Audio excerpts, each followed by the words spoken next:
Assalamualaikum warahmatullahi wabarakatuh. Sahabat berkah yang dirahmati Allah, jumpa lagi dalam rahmat dan senantiasa dalam lindungan Allah Subhanahu wa Ta'ala. Semoga kita senantiasa dalam keberkahannya dan rahmatnya. Amin ya Rabbal Alamin.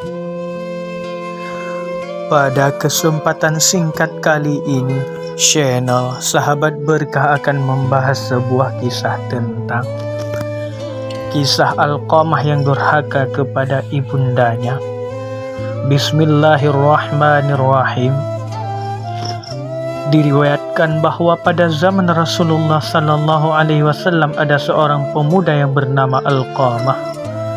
Dia adalah seorang pemuda yang giat beribadah, rajin sholat, banyak puasa, dan suka bersedekah. Suatu ketika dia sakit keras, maka istrinya mengirimkan utusan kepada Rasulullah untuk memberitahukan kepada beliau akan keadaan Alqamah. Maka Rasulullah pun mengutus Ammar bin Yasir, Su'aib ar-Rumi, dan Bilal bin Rabah untuk melihat keadaannya.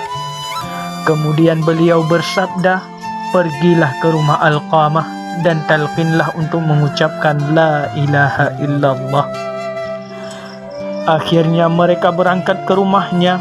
Ternyata saat itu Alqamah sudah dalam keadaan nadha.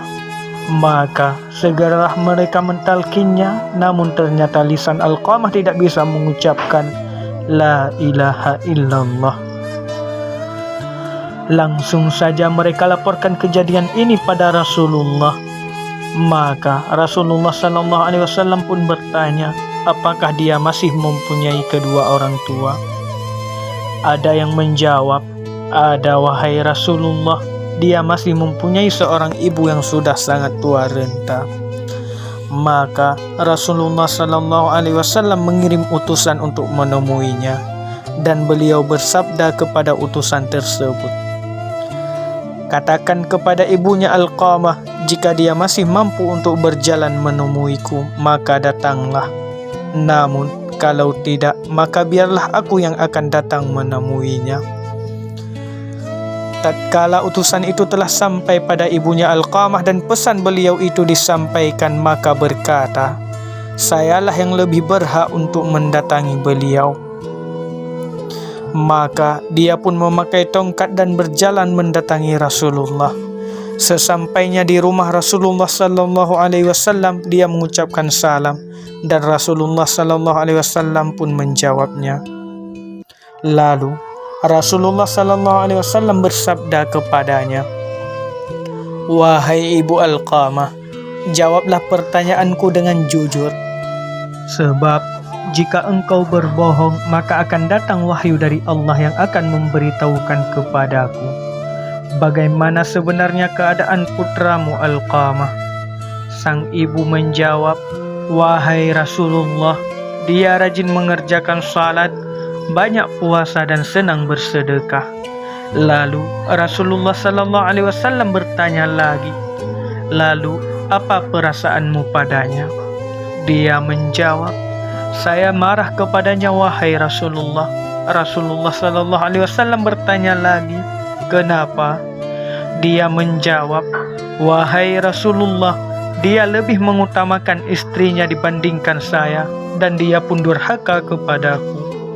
Maka Rasulullah Sallallahu Alaihi Wasallam bersabda, "Sesungguhnya kemarahan sang ibu telah menghalangi lisan Alqamah, sehingga dia tidak bisa mengucapkan syahadat." Kemudian beliau bersabda, "Wahai Bilal, pergilah dan kumpulkan kayu bakar yang banyak." Si ibu berkata, "Wahai Rasulullah, apa yang akan engkau perbuat?"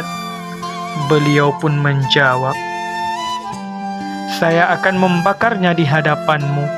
Dia menjawab, "Wahai Rasulullah, saya tidak tahan kala engkau membakar anakku di hadapanku."